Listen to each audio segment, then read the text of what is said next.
पिंपळगावच्या रस्त्यावरची नीरव शांतता काळजाचा थरकाप उडवत होती. भर दिवसा रस्त्यावर मनुष्यच काय पण चिटपाखरूही नव्हतं. सूर्य माथ्यावर आला होता. शरीरावर जाणवणाऱ्या उन्हाच्या चटक्यानं भैरव हळूहळू शुद्धीवर येऊ लागला. डोळ्यांची उघडझाप करत त्यानं डोळे उघडले आणि काही कळायच्या आत एक जीव घेणी कळ संपूर्ण अंगातून त्याच्या मस्तकात गेली. बेंबीच्या देठापासून त्याने कळवळून टाहो फोडला. रस्त्यावरची शांतता भंग पावली. वेदनेचा कहर उतरल्यावर उजव्या हाताकडे पाहत असताना त्याला दरदरून घाम फुटला आणि त्याच्या नाकातून रक्त वाहू लागलं. त्याच्या 2 फुटावर ती बसली होती. आता कुठल्याही क्षणी ती भैरवचा घास घेणार होती. तिने भैरवच्या जवळ जात जबडा उघडला. कुठल्याही माणसाचे डोकं सहज आत बसेल एवढा मोठा जबडा पाहून भैरव भीतीने थरथरू लागला आणि क्षणात त्याची शुद्ध हरपली.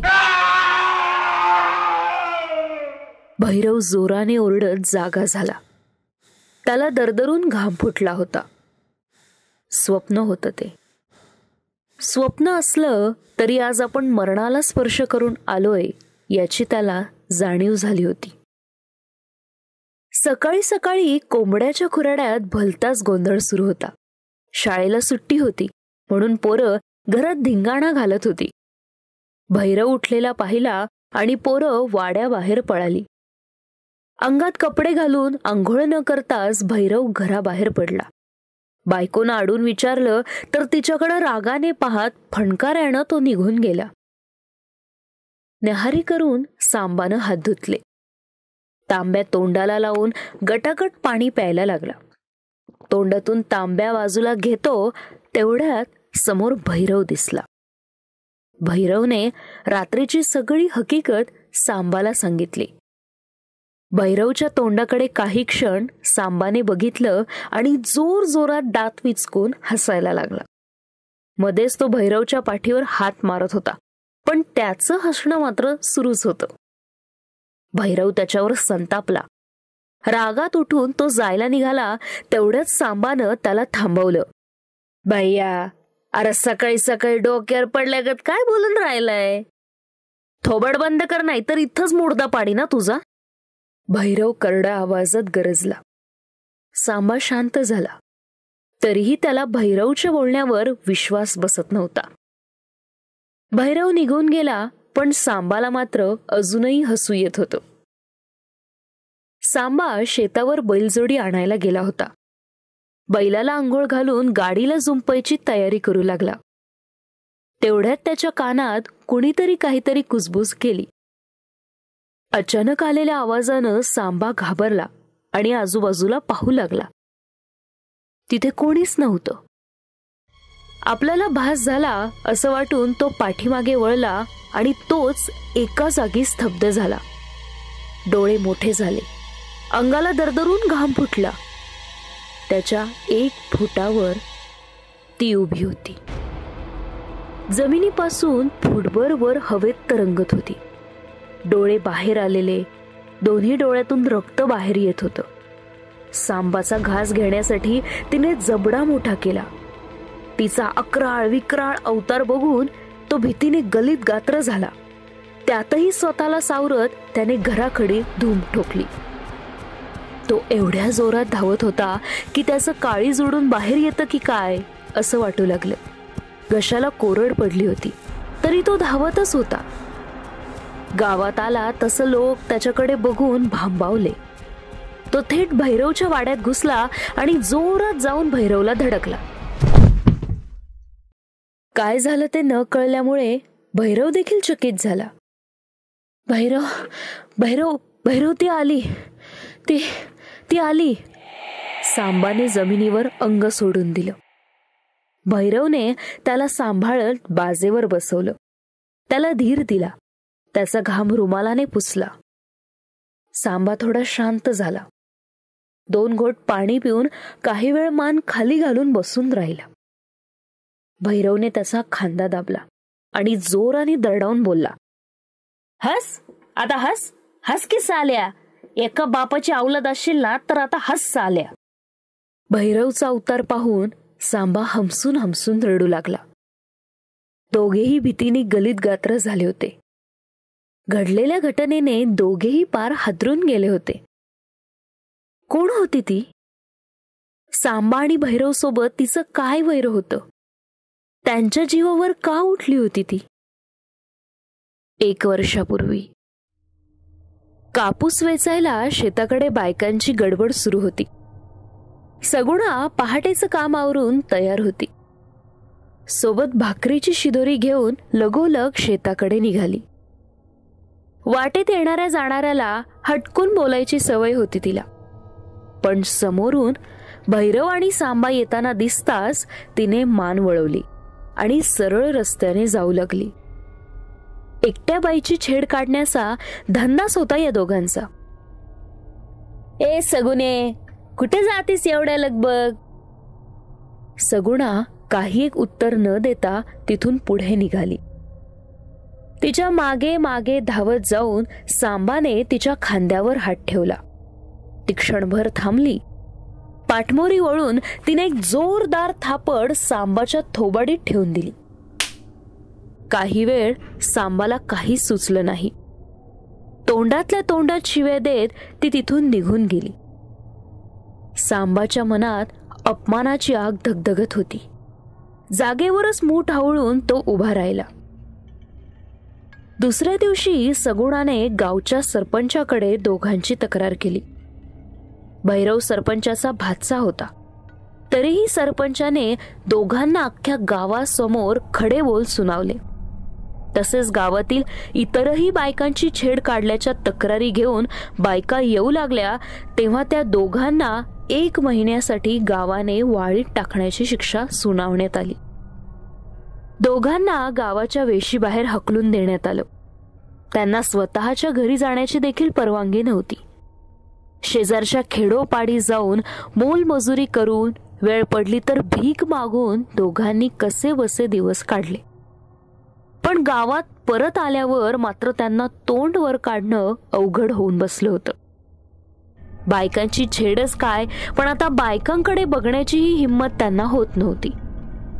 तरीही सगुणामुळे आपल्यावर ही वेळ आली असल्यानं तिला चांगलाच धडा शिकवायचा हे त्यांनी मनोमन ठरवलं होतं. 4-6 महिने असेच निघून गेले. भैरव आणि सांबा गावात मोकळेपणाने वावरू लागले. झालेल्या शिक्षेमुळे दोघे सुधारले असतील असं त्यांच्या घरच्यांना वाटू लागलं. त्यातच सांबाच्या घरच्यांनी त्याचं लग्न लावून दिलं. भैरवलाही 2 पोरं झाले, पण अजूनही त्यांचा रानटीपणा मात्र कमी झाला नव्हता. सोन्यासारख्या बायकोला, गंगाला देखील सांबा खूप त्रास द्यायचा. दारू पिऊन मारझोड करायचा. नव्या नवरीला असा हा त्रास सहन झाला नाही. असा संसार करणं तिला अवघड झालं होतं. तिचा बाप त्यात गरीब होता. बापाच्या घरी ती जाऊ शकत नव्हती आणि एके दिवशी शेतातल्या विहिरीत तिने जीव दिला. गंगाने जीव का दिला, कुणामुळे दिला हे काही स्पष्ट होऊ शकलं नाही. त्यामुळे सांबाला शिक्षाही झालीच नाही. गावात इलेक्शनची तयारी सुरू होती. त्यामुळे भैरव त्याच कामात गुंतला होता. इलेक्शनच्या दिवशी सर्व बाया माणसं मतदान करायला केंद्रावर आले होते. तिथं त्याला सगुणा दिसली. तिच्याकडे पाहून त्याला पुन्हा सगळं आठवलं. रात्री गावात तमाशाला लोकांची गर्दी जमली होती. नाही म्हणता म्हणता प्रत्येक घरातली पुरुष मंडळी तिकडे हजर होतीच. सगुणाचा नवरा बाहेर गावी गेला होता. घरी ती एकटीच होती. रात्रीकडे तमाशा रंगात आला होता. तोच एक माणूस धावतच सगुणाकडे आला आणि दार वाजवू लागला. तिने दार उघडलं. तो माणूस धापा टाकत बोलू लागला, बाई, तुमच्या नवऱ्याला गावाच्या वेशीवर काही चोरांनी मारहाण केली. चला लवकर तुम्ही. एवढं बोलून तो माणूस तिथून निघून गेला. सगुणा घाबरली होती. तिला काही सुचेना. आहे त्या अवस्थेत ती तशीच रस्त्याकडे चालू लागली. काही अंतर गेल्यावर तिच्या मनात शंका आली. काहीतरी वेगळं घडतंय असं तिला जाणवू लागलं. ती मागे फिरून घरी जाणार तेवढ्यात तिथे सांबा आणि भैरव आले. सांबाने तिच्या डोक्यात काठीने वार केला. अचानक झालेल्या हल्ल्याने ती जमिनीवर कोसळली. तिच्या डोक्यातून रक्त वाहू लागलं. भैरवने तिच्या अंगावरचे कपडे फाडून तिला विवस्त्र केली. दोन्ही राक्षसांच्या तावडीतून सुटणं तिला अवघड झालं. त्यांनी तिला बेअब्रू केलं. रस्त्यावरून फरफटत तिच्या घरी आणलं. डोक्यातील रक्त तिच्या चेहऱ्यावरून वाहू लागलं होतं. तिला घरात फेकत दोघांनीही घराचा दरवाजा लावून घेतला आणि निघून गेले. दुसऱ्या दिवशी सगुणाचा नवरा घरी आला. समोरचं दृश्य पाहून मटकन खाली बसला. तिचे डोळे सताड उघडे होते आणि ते घराच्या छताकडे लागले होते. तिच्या शरीरावर माशा घोंगावत होत्या. सगुणाची अवस्था बघून त्याला मानसिक धक्का बसला. तिचे अंत्यविधी करताना त्याला वेडाचा जबरदस्त झटका आला. तिच्याबरोबर त्यानं स्वतःलाही पेटवून घेतलं. झाल्या गोष्टीला वर्ष होऊन गेलं होतं. सगुणाची घटना सगळे विसरले होते. सांबा आणि भैरव राजरोसपणे फिरत होते. त्यांनी केलेल्या पापाची त्यांना जराही लाज वाटत नव्हती. अमावस्येची रात्र होती. गावात तमाशा लागला होता. भैरव आणि सांबाही निघाले. चालता चालता दोघांना अचानक कुणाचा तरी आवाज येऊ लागला. दोघे थांबले तसे आवाजही थांबला. ते परत जायला निघाले. पुन्हा तेच घडलं. यावेळी मात्र त्यांनी वळून बघितलं तर ती समोर होती. चेहऱ्यावरून रक्त वाहत होतं. डोळे बाहेर आले होते. दात रक्ताळले होते. अचानक जोराचा वारा सुटला. दोघांच्या जवळ जात तिने जबडा उघडला. एवढा मोठा जबडा बघून दोघंही जमिनीवर आदळले. तिने भैरववर एकच झडप घातली आणि पुढच्या क्षणी त्याची मान दोन्ही हातांनी गोल फिरवली. भैरवचा खेळ आता खलास झाला होता. मुंडकं शरीरापासून वेगळं केलं. एका हातात मुंडकं धरून तिथंच ती जोर जोरात हसू लागली. नंतर रागाने त्या मुंडक्यावर ती थुंकली आणि त्याला लांब फेकून दिलं. आता तिने सांबाकडे मान वळवली, पण सांबा तिथे नव्हता. जीव मुठीत धरून सांबा धावू लागला. वाऱ्याच्या गतीनं ती सांबाच्या मागे धावली. तिने सांबावर झडप घातली, पण पुढच्या क्षणी ती विजेचा झटका लागावा तशी दूर फेकली गेली. काय घडलं हे न कळल्यामुळं तिने पुन्हा एकदा सांबावर झडप घातली, पण पुन्हा तेच झालं. सांबाच्या दंडाला बांधलेल्या अभिमंत्रित धाग्यामुळं ती त्याला स्पर्श करू शकत नव्हती.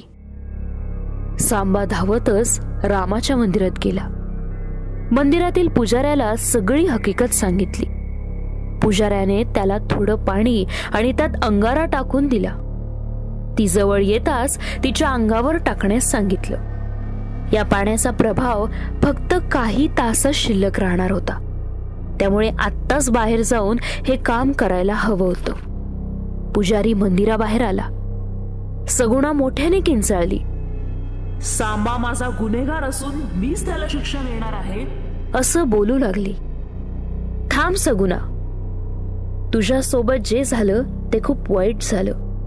देव त्याला त्याच्या कर्माची शिक्षा नक्की देईल, पण हे जग तुझं नाही. सुडाची भावना सोडून दे आणि मुक्त हो. योग्य ठिकाणी निघून जा. पुजाऱ्याचं हे बोलणं ऐकून ती रागाने ओरडू लागली. या लोकांनी माझं जीवन बर्बाद केलंय. मी याला सोडणार नाही. ए म्हाताऱ्या, तू माझ्या मध्ये येऊ नकोस. माझ्या जागी तुझी पोरगी असती तर तू काय केलं असतंस? पुजारी नाईलाजानं मंदिरात गेला. सांबाला बाहेर घेऊन आला. त्याच्या दंडावरील दोरा तोडून काढला आणि सांबाला पुढे ढकललं. सगुणाच्या चेहऱ्यावर पाशवी हास्य उमटलं. क्षणात तिने सांबावर झेप घेतली. तिने झेप घेताच सांबाने पुजाऱ्यानं दिलेलं पाणी तिच्यावर शिंपडलं. पाणी अंगावर पडताच ती विव्हळू लागली. जोरात किंचाळत ती हवेमध्ये कुठेतरी विरून गेली. जमिनीवर खाली फक्त राख शिल्लक होती. पुजाऱ्याने त्या राखेवरही थोडे पाणी शिंपडलं. सगुणा आता मुक्त झाली होती. पुजाऱ्याचे आभार मानून सांबा घरी निघून गेला. भैरवच्या मृत्यूने त्याच्या जीवाला चटका बसला होता. कुणाशी काही न बोलता खोलीत जाऊन तो झोपी गेला. रात्री 3च्या सुमारास अचानक घुंगराच्या आवाजानं त्याला जाग आली. मनातली भीती गेली नसल्यानं आपल्याला भास होतायत की काय असं त्याला वाटलं. काही वेळानं पुन्हा घुंगराचा आवाज आला. तसं त्यांनी भोवताली पाहिलं. समोरचं दृश्य पाहून त्याची वाचाच गेली.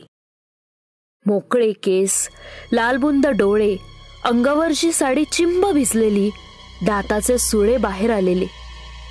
ती हळूच येऊन त्याच्या छातीवर बसली.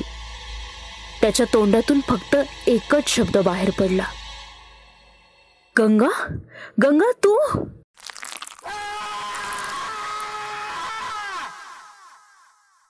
घरातले लोक धावतच सांबाच्या खोलीत आले. समोर सांबाचा गळा कुणीतरी फाडलेला होता. बाजूला एक ओली साडी पडली होती. जमिनीवर रक्ताने लिहिलेलं होतं, ती आली होती.